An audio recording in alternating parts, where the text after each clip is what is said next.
Welcome to Thrive in the Mess. I'm your host, Lisa Hutchcraft-Whitmer. Welcome to Thrive in the Mess. I am so excited to have a friend of mine with me today. We are walking through talking about different addictions, largely through substances, and we're going to dive into a mess that can be felt by a lot of people. And so my friend Mallorie is here. Mallorie, I am beyond excited to have you here. I am too. Thank you for having me. We moved. My dad got a job, so that was a very big transition for my whole family. We have family over there too. And so I started going to school over there my freshman year of high school, and that was rocky in itself. Moving can be a rough transition in and of itself. No friends, or just Right. having to find where you fit in, find your place. Yeah. And it was difficult, but we made it. Those are like two biggies right there, not having, friends and, and then going into a new chapter too. Where did that kind of take you? It was very lonely. I struggled a lot with just myself as a person and trying to find who I was. But that kind of led to the party scene. I've talked a lot about that with and sharing my addiction and sobriety story. So I started kind of partying a lot in high school, and probably wasn't with the best crowds. But I just started drinking and experimenting with different things, substance abuse wise, and it kind of just took off from there. That's where I found my comfort and my friends at the time. Right. So take us there a little bit.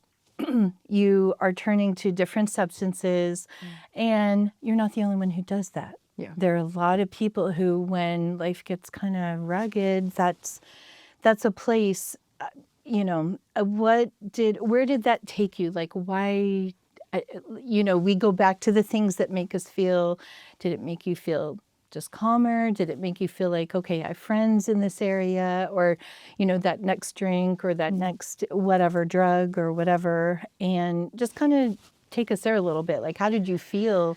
And why did you keep returning, through that specific era of my life, the partying and drinking and stuff, I felt accepted. And I was like, oh, like these people want to hang out with me, because I'm doing this stuff. And before I started doing that, people didn't want to hang out with me or really try to get to know me. And so once I figured out, I was like, oh, this little niche, like, they want to hang out with me. They think I'm cool. They like me as a person. And that ended up not necessarily being the case with a lot of them. Right. But it really was a comfort thing. It made me, I was comfortable, and it kind of quieted everything down in my brain. I'm always on go mode up in my mental. So doing that, I really turned to it as just it turned more into a relaxing kind of state of things. Right, just to quiet everything going on in me. So, and then it also does away with some of the loneliness, because you people who are also going to be there, okay, when we do that. Tell me a little bit about, did other people know this was going on? Was this like enough, like kind of low key enough to be hidden, or like, did other friends, did parents, did other people know what was going on, or were you able to hide it, or? A lot of it, it started out pretty subtle, just drinking, and I was smoking marijuana a lot at the time too.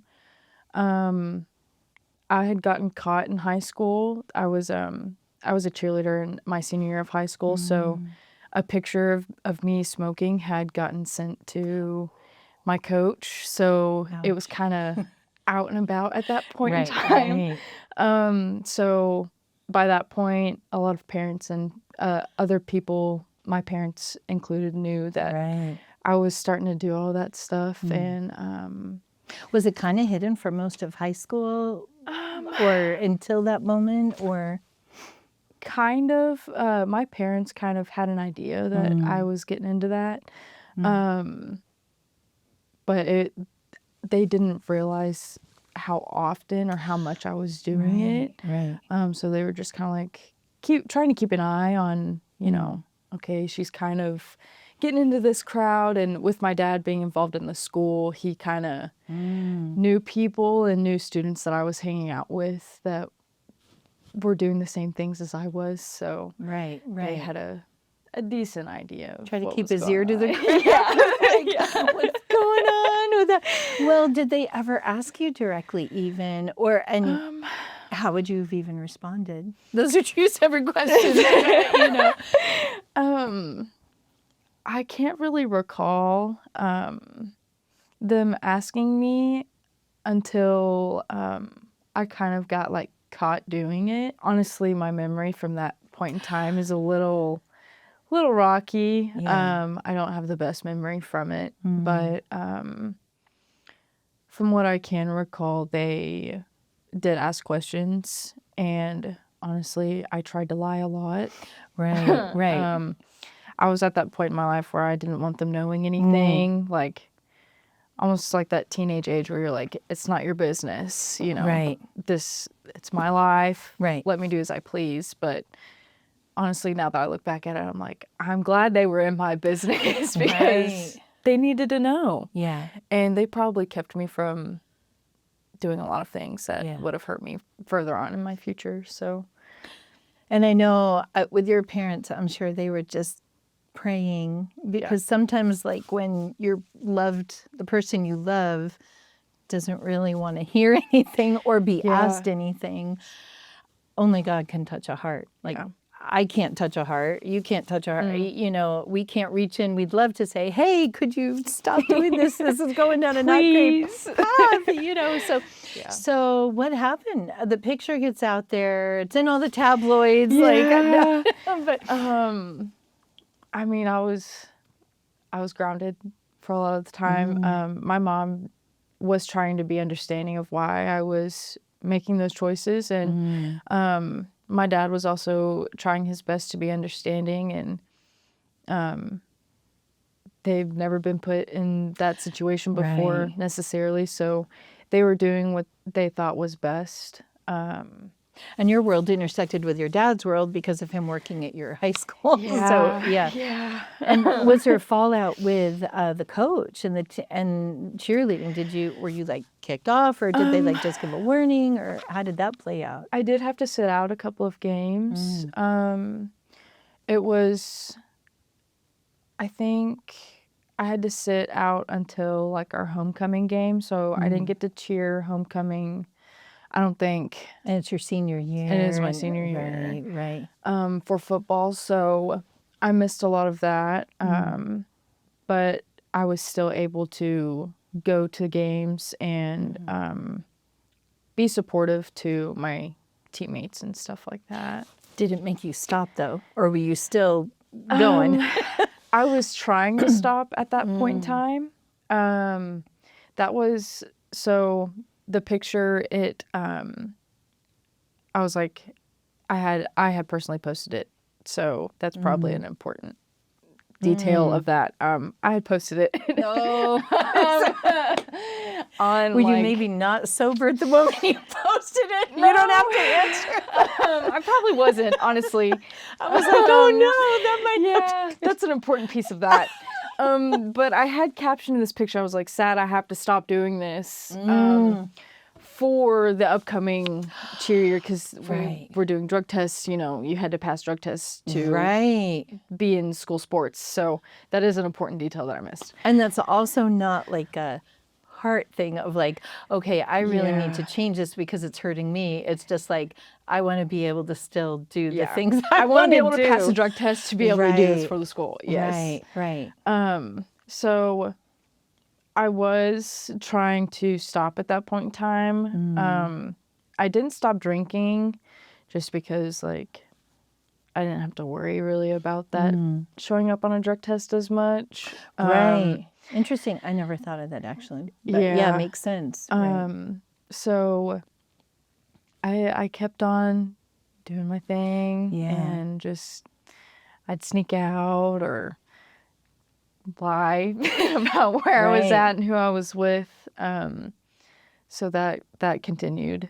Then afterwards, I would kind of go back and forth between smoking again, and it helped me sleep a lot. I had really bad insomnia at that point in time. So we were also trying to figure out, I was on different kind of like sleeping medications, and I didn't. In conjunction with the other stuff too. Did you ever feel like, okay, this is not good? Like, did the word addicted ever enter your thinking?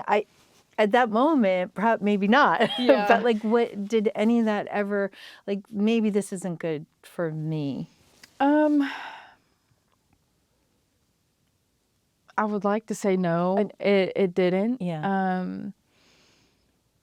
I didn't really think about stuff like that. Yeah. You know. Yeah. That's not the urgent and the present. The present is more, I don't want to be lonely. Yeah. I I want my gotta social group. fill a void here. Right. And Right. that's really mostly what it was just a void filler. Wow. I didn't, like, I knew this stuff is bad for you. It's not healthy for Right. you. But I just didn't care. Yeah. I was like, it'll be fine. Everything's fine.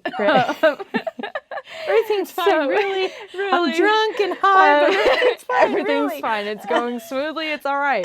But really, it wasn't. It was not okay. Wow. But that's what I thought. I was like, everything's fine. No, when you say it wasn't okay. Mentally, it wasn't okay. Yeah. Like myself, I just wasn't okay. Emotionally, I wasn't okay. I was really going through it spiritually. I've talked about a lot about just how I stopped believing that there was like God, and I became an atheist. And I was like, Wow. I'm good on that. I felt I grew up a lot with a Christ-centered family, so I was like, no, just because of the things I had endured and gone through. I was like, this God is not. Right. Is he really loving and caring, like, as much as people say he is, and has just let me go through all of this stuff as a kid going into my teen years? Like, Wow. I just didn't, it was hard for me to believe. So I was just like, I'll shut all of it out. And I didn't want anything to do with it. And so that was hard.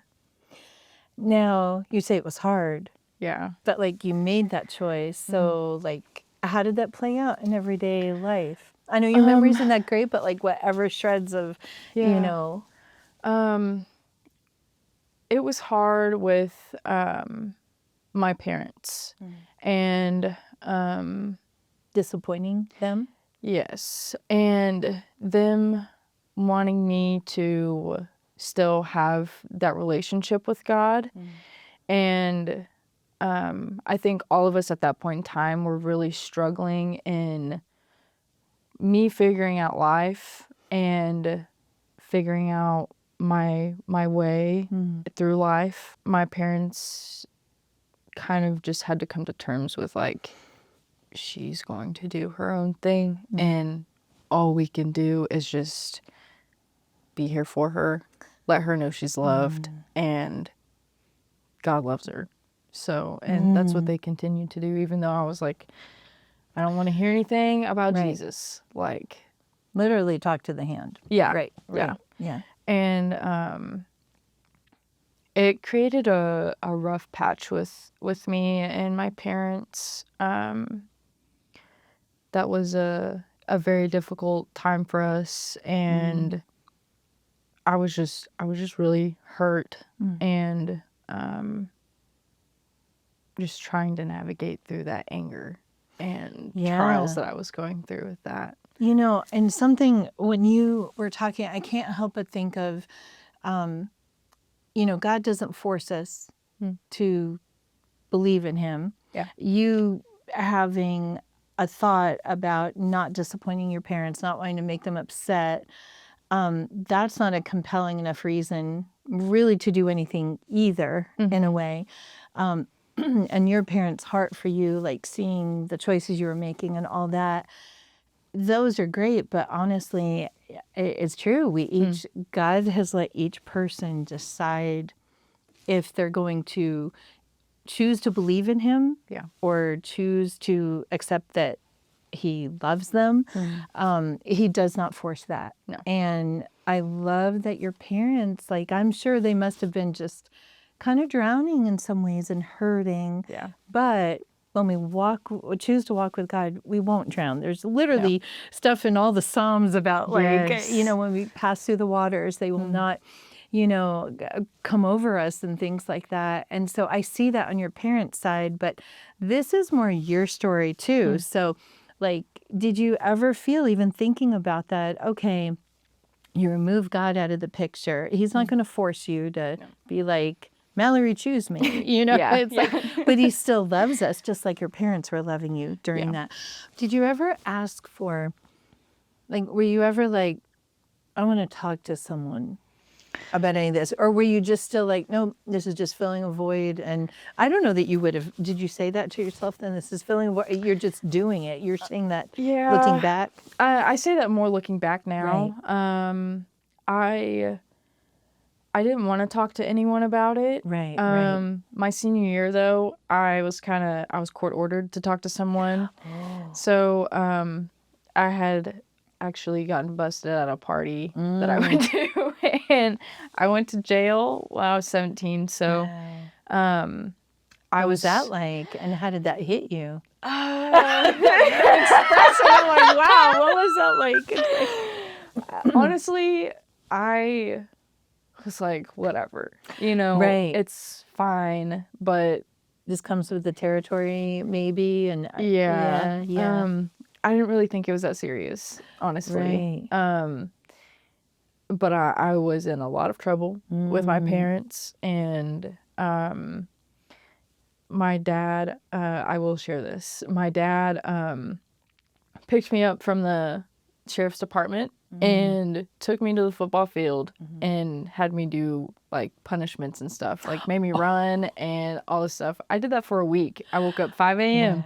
every morning. That's the coach in him. Oh, yes. He was like, oh, this is what we're doing. I was like, oh, great. It's interesting just to hear some of the process, because little things happened along the way, but it's like not enough to change. I was like, I'll tweak this a little bit, you know. I had a lot of moments where I was like, I'll do this a little bit differently. But I was on juvenile probation all of my senior year.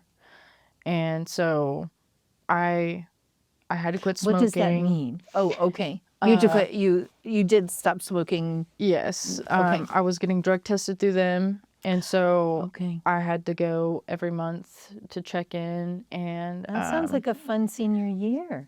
It was great. It was so awesome. I loved it. I was like, great, this is not how I wanted my senior year to go. Right. But when you felt that, did you also feel like you could stop? Or did you want to stop? Like, no, because you've already said, spoiler alert, you got in harder stuff after school. Yes. But did it ever cross your mind with that? Or just, no, I'll weather it, I'll ride it out, it stinks to do this? And I stopped more for the aspect of, like, just to get off of the probation. And I was court ordered to see a alcohol and substance abuse counselor. And for like the first 3 months, I did not talk to this woman. Wow, you just showed up to check the box. Yeah, I was like, that I'm here I have to be here. I actually still talk to her to this day. She's still my person that I see, that I check in with. So she's been a huge blessing, a blessing in disguise, really. But yeah, she'll tell you that I did not talk to her for a good 3 months. I was like, Wow. nope, I'm here to waste your time and, whatever, and just get this over with. You signed Yeah. my paperwork that I was here. Wow. Um, How amazing that that's like just giving like some time and looking back and how that person is like very key in your life. yes. Wow. Okay. She's helped walk me through so much. Later on through that though, I started to open up a little bit more, and I was like, this is what I'm going through. This is what I'm battling with. And she started to work with me more, and she gave me a lot of grace when times where I shouldn't have received grace. Wow. But I'm thankful for it. I love how that's a little taste of how God is with us. Yes. You know, when people, whether it's maybe a parent or a court-ordered person, like giving grace, like I can only imagine what she was thinking. Like she's showing up, qualified to do her job, and you're just quiet, but you weren't in that place yet. So some of that helped to talk, but you still, like after high school, you're still getting into harder stuff and things. And once I graduated, I did start the harder drugs and stuff. Just kind of dabbling and experimenting, I guess you could say. Is any of this stuff going to get you arrested? I should probably ask. No. We're past all that. Yeah, with we're okay all that. This is great. I'm asking like it's going to be public, and it's like yeah. But later on, I did get a job, but I was still using during that point in time. I'd go in messed up or just high, but did people pick up on that, or were you able to kind of honestly hide it? I You probably thought you were hiding yes, it. yes. I don't know if people caught on to it. Some people said that they couldn't tell, and which I was trying to hide it. Like I wasn't trying to be like very open about it. Right. I didn't want people knowing that like weren't my friends, I guess. Right. So I think there were some times where I looked really rough, and you're like, there were points in time my face was like completely covered in acne. But someone probably would have thought like it was like hormonal teenage stuff, which was that because of drug things? Really? Yes. Okay. And it made my face break out. Wow. My face got really skinny, so my cheekbones were really, you could see like my face was sunken in some. My weight fluctuated a lot too, so I'd be like super skinny at one point, and then I'd gain all the weight back. And okay, you're getting into like harder things, and what else is going on in your life? You're like, no, God, I don't need you. How is that playing into everything even? I stopped going to church. I pretty much just kind of shut all of that out. I didn't want anything to do with it. And how'd that go for you? It was rough. And how so? There was a lot of darkness. And what does that mean? I struggled a lot with, I kind of turned to, I guess you could say, like the witchcraft and stuff like that, and kind of seeing what that was about. Again, the experimenting. Yes. It sounds like. Yes. Okay. Yeah. And I dabbled in that for a long while, a couple of years actually, and just kind of did that. I did the spells and stuff like that. I did the tarot cards, I believed in the universe instead of God, and I just started to notice later on that it was not something of light. And I had a friend actually at the time. She's still my friend now, but we both were experimenting with it at the time, and we had a lot of spiritual, like, I guess you would call them come to Jesus moments. Wow. And Wow. and But we you're like, I don't want Jesus though. yeah. But yeah. And we were dealing a lot with just the spiritual realm of things. And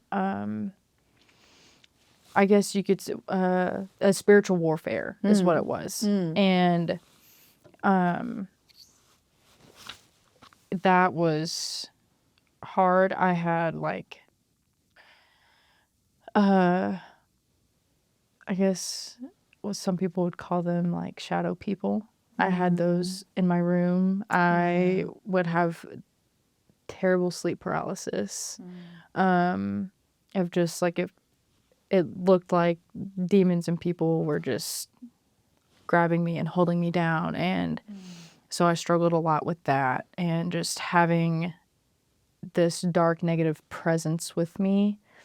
And like some of my friends will tell you, like when I walked into a room, you could see it.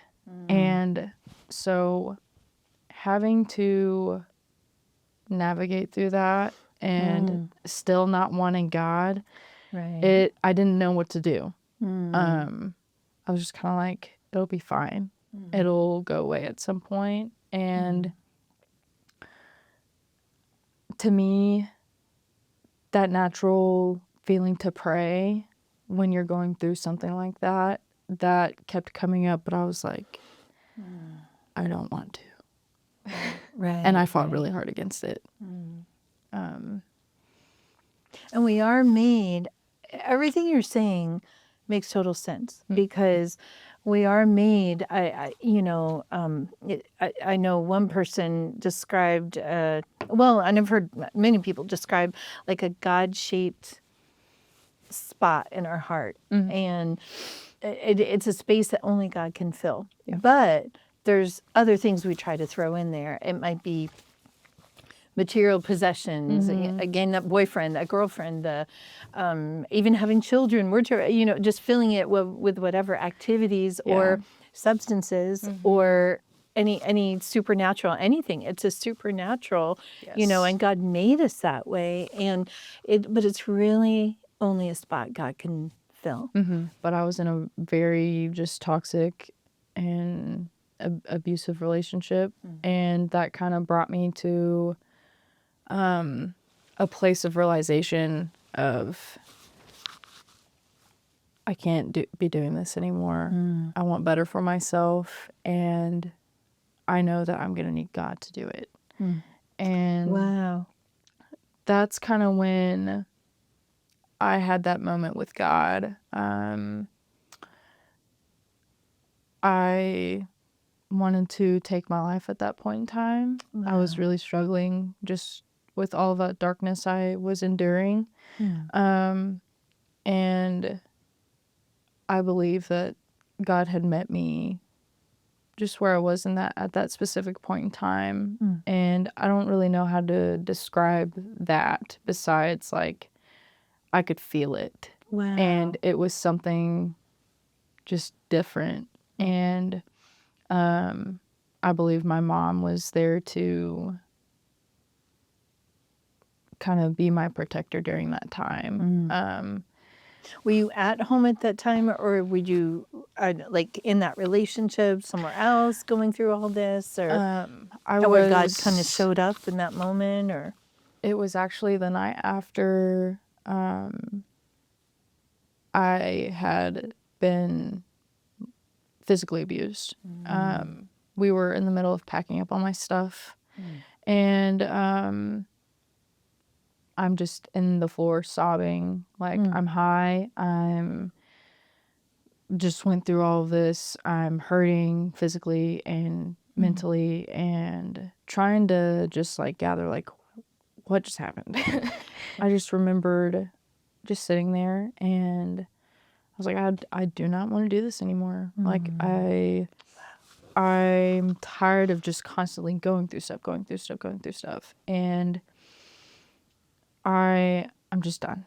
Like, I would rather just be done with Wow. everything. And at that point in time, my mom had gone upstairs to take some stuff outside, and she came back down, and I'm just sitting there still sobbing.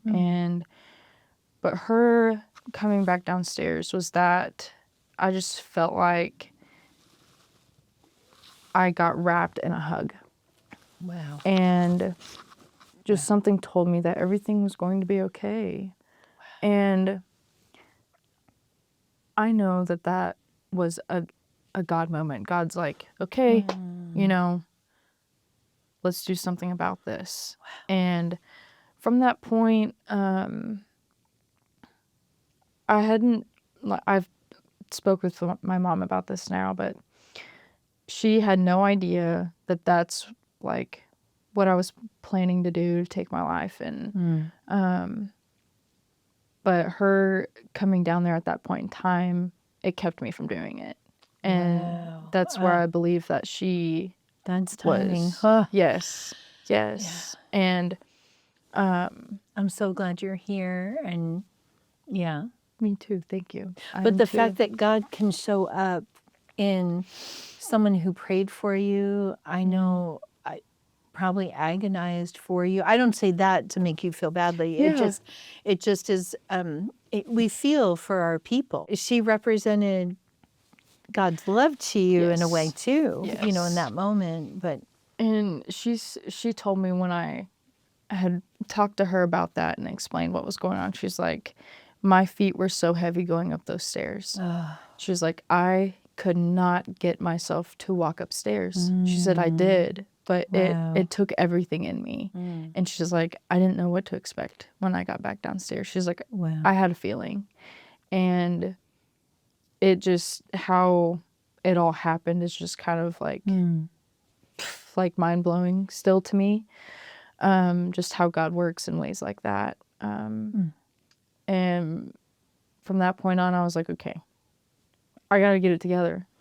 wow, right. And that week, I started to get sober. And Meaning no alcohol, no drugs, no. How quickly? At that point, it was no hard drugs. No hard drugs. I stopped doing hard drugs at that point, but I was still drinking occasionally, and I was still smoking every day. And so I was like, we're gonna start with one thing at a time. Right. I can't do everything at once. To this day, I still have urges or cravings for it. Right. I think it's more, for me, it's more of a mind over matter thing. And I know it can be different for everyone that's struggling with it. But it's just having to discipline myself to, one, not listen to it and not give in to it. And a lot of people don't see that side with me. And I guess I haven't been very public with it. I try to, just to be like, this is not all sunshine and rainbows. Right. I still struggle with it, even though I'm so many years sober past it. But I did have a lot of moments of wanting to, I guess, relapse and fill those urges. And when I had those, then I just kind of, I filled it more with just smoking and drinking. And I eventually was able to, I did stop smoking because also at this period of time, I'm on felony probation. So I was trying to get off at this point, and I had to take a drug test. Oh. Yeah. Me and drug tests.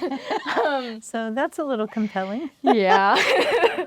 Just another thing in the mess of what I was going through.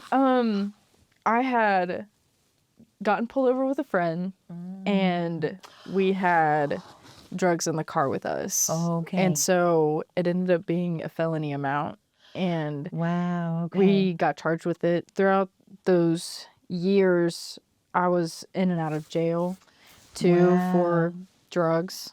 Wow. Choices seem to be multiple. Like this choice leads to this choice. Like you're trying to not feel other things. Yeah. So like you're filling the void with these things, like the alcohol, smoking, drugs. Yeah. But then those things lead to other things that make your life feel stinky.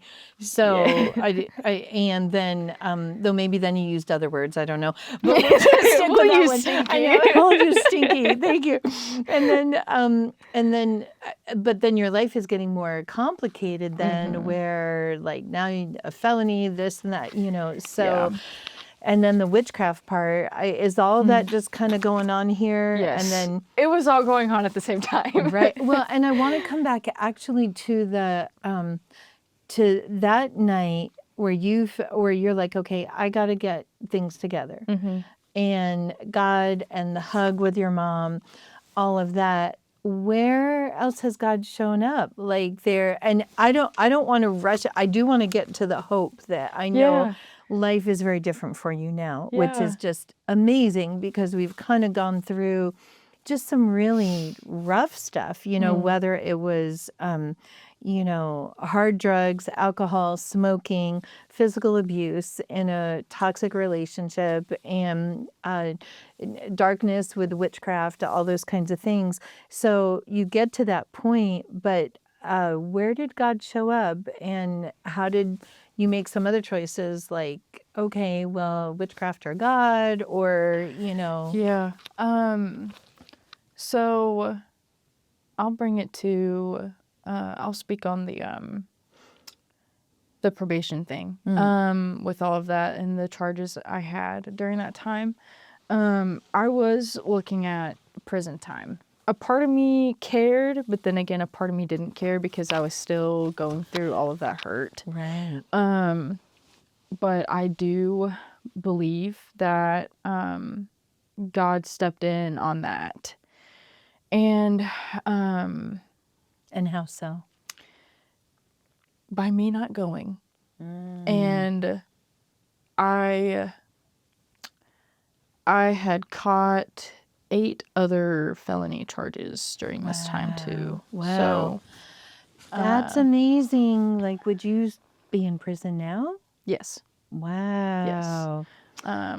So I don't really know how to describe it, I guess. But God? But God. Also, right. Yeah. Right. Well, And just, I had gotten back into praying and just being like, it was one of those, like, if you get me out of this, right. That kind of prayer. Right. It was one of those. And right. God gave me that grace. Right. And wow. I had already been convicted of my first felony. So getting caught with more drugs, I was like, man, I messed up. And that's kind of where I started taking things a little bit more seriously. But I was still on the fence of like, but if it happens, it happens. And if I go, I go. So that was a battle within itself. Right. And me not going, I didn't get convicted of any of those. That sounds just wow. Yeah. It's I fully believe that God had his hand on that. And that there's really no other way to explain it besides that. Life could be very different. We might not be sitting here on right. Wow. It just kind of clicked something for me. I was like, it was almost like a little whisper, like, try again.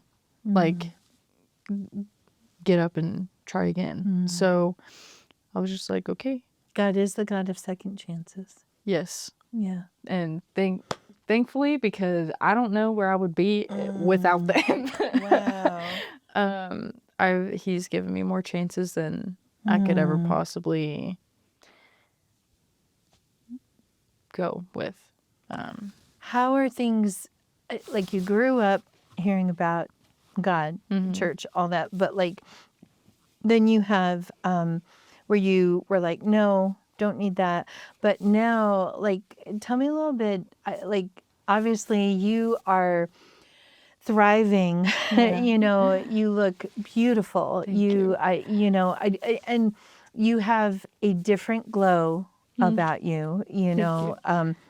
You said people saw at certain points you'd walk in and just kind of going through the darkness stuff, but you are you're radiant in just in a beautiful way right now. Thank you. So how does God do that with, when we turn to him and I think when you just finally say, all right, God, I'm giving everything to you.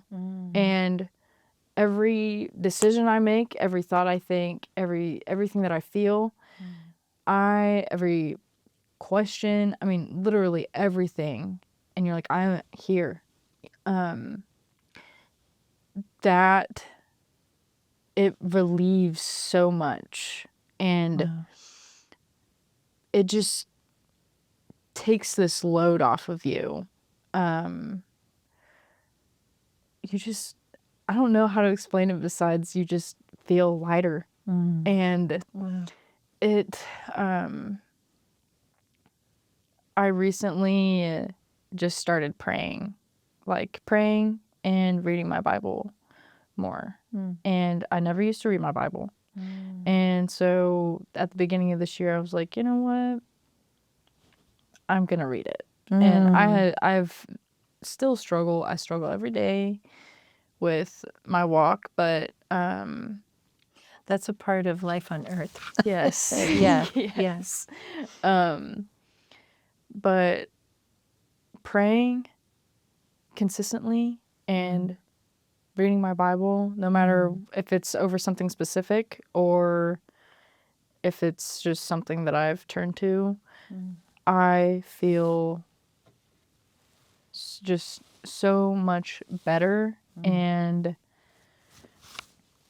the inside of me feels calm. And wow. Did you feel calm during that whole stretch no, of all that? no, So that's a big, right. yeah. And that's where the substance abuse came in. And still even with that, I was not internally, like, I was not calm at all. So I was having to substitute this for that and that for this. Prayer and my Bible have really helped me with that. And I told my mom, I was like, ever since I started reading my Bible, I just feel so much better. I was like, I feel so much lighter. And she was like, you look like you're not just holding all of this stuff. Wow. And she was like, you just are brighter. And I was like, okay, some like, all right, that's awesome. Like, That's I didn't really know to how hear to that. Yes. Right. And just after so many years of not feeling like that and hearing that from someone, it's such a great feeling. Yeah. I don't, it makes me feel like I'm doing something. Right. And something in the right direction of something. Yeah. And it just feels so nice. Right. There are words from the Bible that I wanted to share one thing that I thought of, and then I do have a question for you, another question, but Yeah. I came across this. It's in Romans, and it says, "As it is no longer I myself who do it, but it is sin living in me." A lot of times I talk about sin. I love the definition of that middle letter, I, is what it's all about. Yeah. And it's when we choose to live life my way, experimenting way, whatever, like our choices do take us places. Yes. For I know that good itself does not dwell in me. It's not hanging out in me. That is in my sinful nature. For I have the desire to do what is good, but I cannot carry it out. Oh my goodness. I think of this so often with myself. It's like, for I do not do the good I want to do, but the evil I do not want to do, this I keep on doing. Yes. It's like, Yes. now if I do what I do not want to do, it is no longer I who do it, but it is sin living in me that does it. And it's just, our choices go different ways, like my way or God's way. And it's amazing even to hear what you said. I don't like to trivialize things of saying God can make things better, but he does offer peace. That's that Yes. calm. Yes. And even when we try to fill it with other stuff, he offers that peace, which is amazing. I know you mentioned also you have some verses that you really like. Do you want to share anything for encouragement or? Well, and since we're on this of like peace and stuff, though, Matthew 11:28, come to me, all of you who are weary and carry heavy burdens, and I will give you rest. Wow. And a lot of the verses that I have are just about just giving that to God, and he will give you that peace. Wow. And I think about that a lot, and just really everyday life of if I'm stressed out about something or I'm having to figure something out, I'm like, give it to God. Like he cares about us, and he will give your brain and that in your body just that calmness of like, it's okay. I got it. I'm just like, Lord, this is how I'm feeling right now. And, I need your help with this. And I ask that, you give me some strength to figure this out and help navigate me through what I'm feeling and what I'm going through. And does he? Yes. Wow. It's kind of teaching us to go like a different way. Yeah. How are we going to respond to something? And then, okay, I'm going to go this direction with it or that direction with it. And wow. Well, I love the hope in the words you shared, even from the Bible. And what would you tell someone who's where Mallorie was several years ago? Take every day one step at a time. And if you are questioning or weary, take the chance on praying. And even if you don't agree with it or don't believe in it, just take the chance and just say that prayer. And even if you don't know how to pray, it's okay to talk to God like you're talking to a friend. And it's okay. Everything will be okay at the end of the day. Give yourself some grace.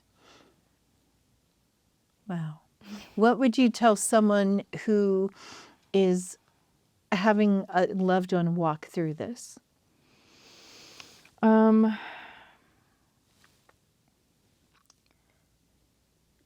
Don't give up on them. Wow. This is probably going to make me cry. It's okay. I have one napkin here. I really should have tissues. And it's okay. This is real, So. Keep showing up for them. Even though they may put you through the ringer for it. Or take them through, their own struggle. And it's going to be exhausting at times, whether that's emotionally or mentally. But stick with them and let them know how much they are loved and that they can overcome things and do hard things. That is something that I'm so grateful for. Just the support that my parents and people around me still gave me. They didn't give up on me. Wow. And I put a lot of people through the ringer with my actions and choices that I made. And a lot of them probably should have walked away from me. And they didn't. So Did you ever feel like God walked away from you? yes, I did. Just going through some of the things, I experienced a lot of deaths with friends, close friends, all of them involving suicide. Wow. Yeah. So I was like, man, A lot of loss. they were all a year apart. Oh, Yeah. wow. So That's heavy. that's where a lot of the drug abuse as well started. Heavy. But I was like, man, this is like, why would you put me through that? And I felt like I was just kind of left there to kind of fend for myself. So that created a lot of anger and just why. But the further I got into it and coming out of it, I knew that in looking back on things that I had been through and experiences, God showed me that He was there in every aspect and was still walking by me, even though I gave Him the hand and was like, I'm good. And just things that, you know, there are probably situations where I shouldn't be here, you know, and looking back now, you just know it was a God thing that He brought me out of that. Wow. I love where the Bible talks about there's a friend who sticks closer than a brother. And I think I circle back around to where you felt lonely. That led to some of this. We've touched on loss with the loss of some of your friends who chose to take their life. And I am sorry for all that loss too for you. And you almost were with them because that night you were wanting to take your life. Yeah. And I'm so thankful that God reached down and intervened and you did not do that literally while your mom was even upstairs. Yeah. You know, at that moment. And the heaviness your mom felt in that moment. But I'm really so incredibly thankful for the friend who sticks closer than a brother, and that being God and the relationship we can have by choosing to have a relationship with God through His Son Jesus, and just how freeing that can be. There's so much about freedom even in the Bible, and Mallory, I can't help but think of my great-grandfather. While you've been talking, he drank and literally was a young man, a boy, would go to the little store in his town, and the older men got a kick out of putting alcohol like in a saucer on the floor, and he would just lap it up as a puppy. Had a really good job, prestigious job, but lost it time and time again in different locations with his drinking. He did cocaine. I didn't even know that was a thing. Like in his time and all, almost took the life of his sister one night, and then he was headed to take his life one night and drown himself in Lake Michigan in Chicago. Oh my gosh. And walked by a place where he heard a song. He had a praying mom, and he heard a song his mom sang to him as a little boy.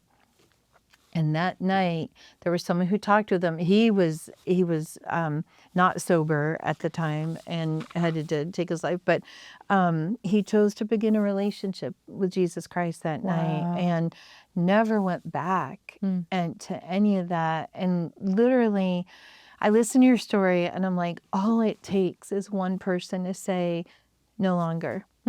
Just like that night, you know, when you got to that and you're like, and you felt like God, you know, is saying, try again. And, you know, and just, he gives us second chances no matter our choices. And the Bible also talks about like the years the locusts have eaten, you know, and locusts, like you think of a bug eating something, it's just like, rah, rah, rah, you know, it's just like, yuck, you know, but that's something only God can do. And so I just see that so much in like even your mom saying your face is just bright and I feel like you look radiant. And I think I've seen maybe a picture, maybe you shared something at one point of like a photo from the past of, you know, some of that at one point. And so I just am so thankful for where you're at and you're choosing, you know, turning to God in this and that he made himself so real to you through all this. And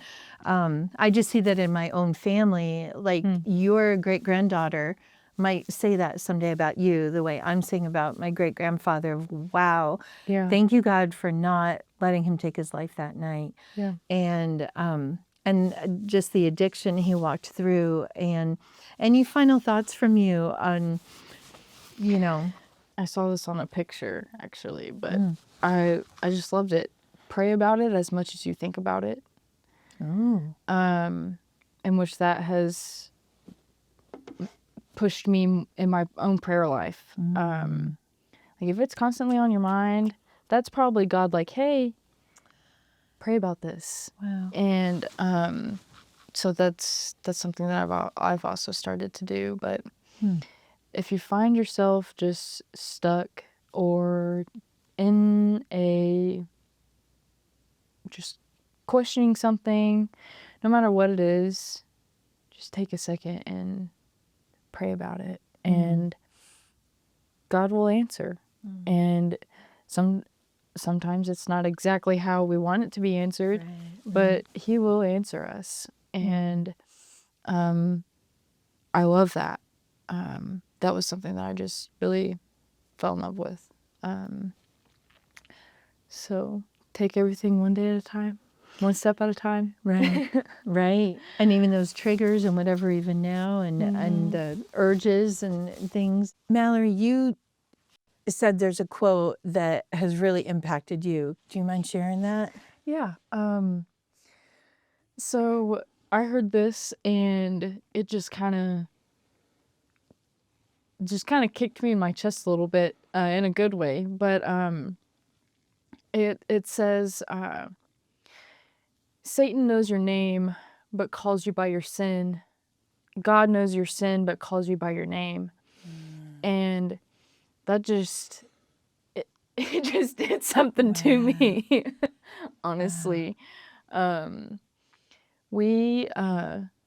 knows that, you know, we are children of God. We belong to him. And he's going to do anything he can to either bring you down or confuse you or distract you. And those little names, like, hey, addiction, like stuff like that, or you know, anything and anything that you can possibly think of, he is going to whisper that stuff in your ear. But God is going to address you as my child Mallory, or my child Lisa, and you're going to know that whatever is being said to you, whatever you're feeling, you're going to know that that's coming from God. And that just, it stuck with me, and it kind of shifted my mindset with that. Wow. That's pretty powerful. I am just so thankful. I thank you for even sharing your story. We went real deep into that, and I'm so thankful for the hope. Do you feel like you have hope? Yes. And did you feel like you had hope before? No, not really. I was just kind of living every day like it was my last. So Wow. I didn't care, really. Yeah. So. Wow. Do you care now? Do you feel it? Yes. And even about like your life, not caring. Yes. It's not just, you know, Mm. that does affect us, like that not caring. It's you and your life, and like every choice leads somewhere, but Yeah, I care, and I have things for my life that I want to see happen and work on, and I have goals set for myself, and I have a lot of people in my life that want to see me reach all of this, and have been very supportive through all of it, and that pushes me even more. wow. But I used to not have anything like that, like no goals or ambitions, and Yeah. now I do, and so Wow. I'm excited. When you have hope and calm, that makes a big difference. And Yes. wow. Oh, well, thank you so much again for sharing, just kind of walking through this. And if you are walking through some of this yourself, and I just encourage you, just even as Mallory said, to just say that prayer, even if you don't know how to talk to God, because God loves us so much. He's made us and loves us no matter what, even when we say talk to the hand, like you did. And we can turn to him at any time and choose to have a relationship with him. Literally, I love that about the hug that you felt like he gave you at that moment. And it's one day at a time with him, and all we have to do is turn to him, look to him, and say, God, I'm done living life my way, and I want to live your way, and turn to him and just hang on to him like a drowning Yes. person, grabs a rescuer. Yes. You saying that reminded me of the saying that if you feel like you are like barely holding on, make sure it's the hem of his garment. Wow. And right. I don't remember the specific quote, but it was along those lines, like just make sure, like if you feel like you're hanging on by a thread, Right. make sure it's the thread of his garment. Wow. And to me, that kicked me in my chest, because I was like, Wow. all right, thank you. God's not going to let us drown. Yeah. So all you have to do is reach out. Wow. I encourage you to reach out. Like Mallory was even just saying, God's always extending his hand to us and loves us. And I encourage you to do that. And thank you again to Mallory for sharing her story. And I hope you'll join us next time on Thrive in the Mess.